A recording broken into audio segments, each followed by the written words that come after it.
everybody, it is Steve, your friendly neighborhood lawn gnome. Welcome back to another video over here on That's Comical, and if you're watching and it happens to be a Wednesday, happy new comic book day.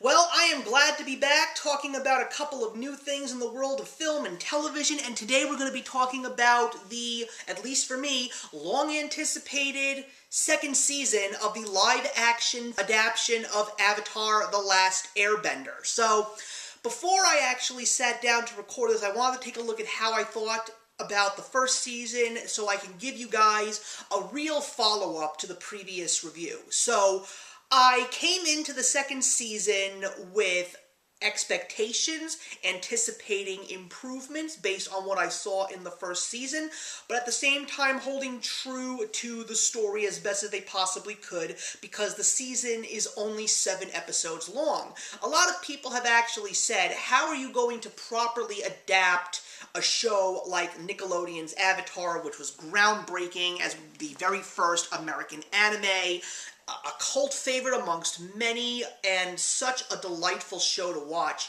How are you going to condense so many episodes of each season into only 7 or 8 episodes? Well, if you think about it, a show that is 30 minutes long turning into a show that is an hour long, you can really cover a lot of ground in a shorter amount of time. So I was excited for this season in particular just because I was finally going to be seeing the introduction of my favorite character on Avatar, and that of course is the earth-bending princess Toph Beifong, played beautifully by Miyako.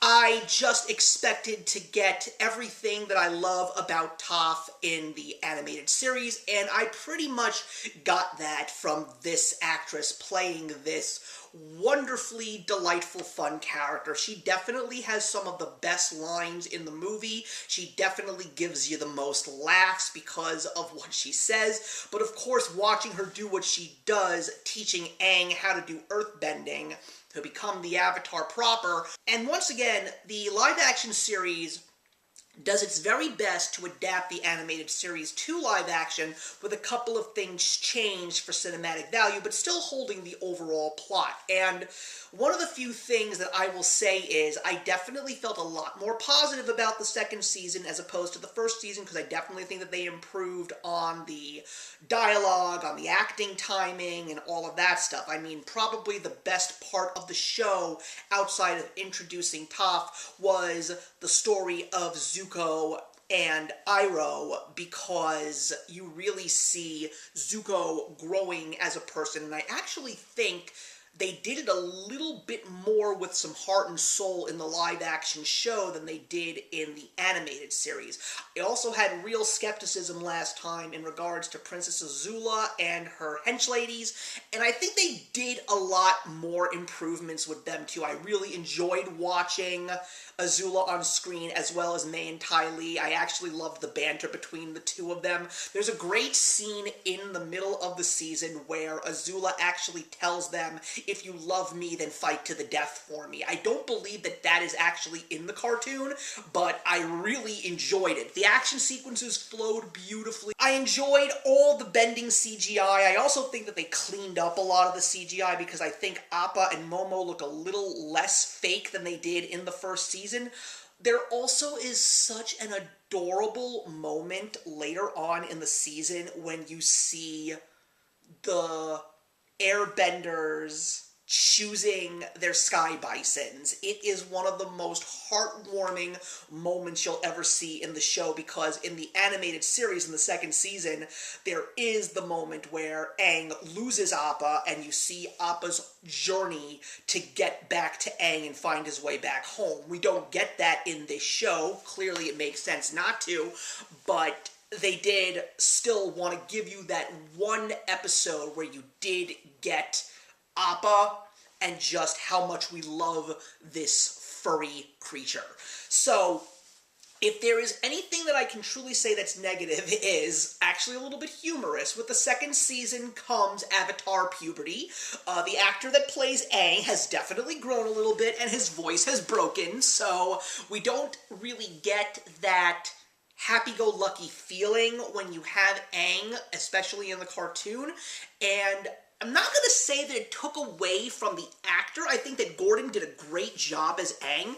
It was just really hard to watch sometimes because of the fact that his voice got so deep.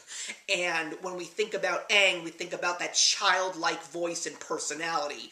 Also, as great as Toph is, I also was surprised that they didn't go a little bit younger with her, and maybe that's simply because of the fact that Aang was getting a little bit older too, because when I see Toph on the animated series, I look at her as more as like a 12, 13-year-old girl, and in the show, she is clearly somewhere between 15 to 17, so she's definitely somewhere between 14 and 16, so she is a little bit older, but again, they captured her mannerisms perfectly like they did in the cartoon. And I would also have to say, and this is maybe just me nitpicking, if you think I'm wrong, just put a comment in the box below.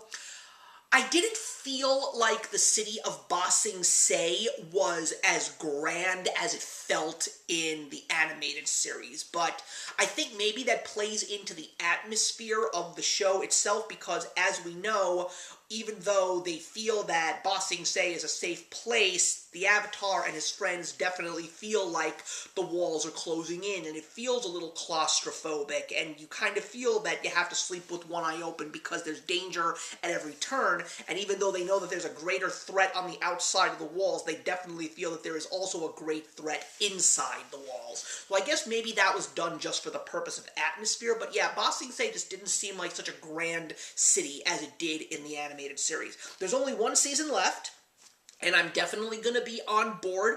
I also wish I was able to actually watch the new animated movie that's apparently taking place in between the two animated series, which I absolutely love. And maybe the reason why I feel more positive about the second season is because it has been a while since I've watched both of the animated series. So my memory is sort of starting to fade based on what I experienced with the animated series. But yes, I am waiting for the price to drop on the Blu-ray double pack, because I would love to have the animated series of Avatar and The Legend of Korra in my collection.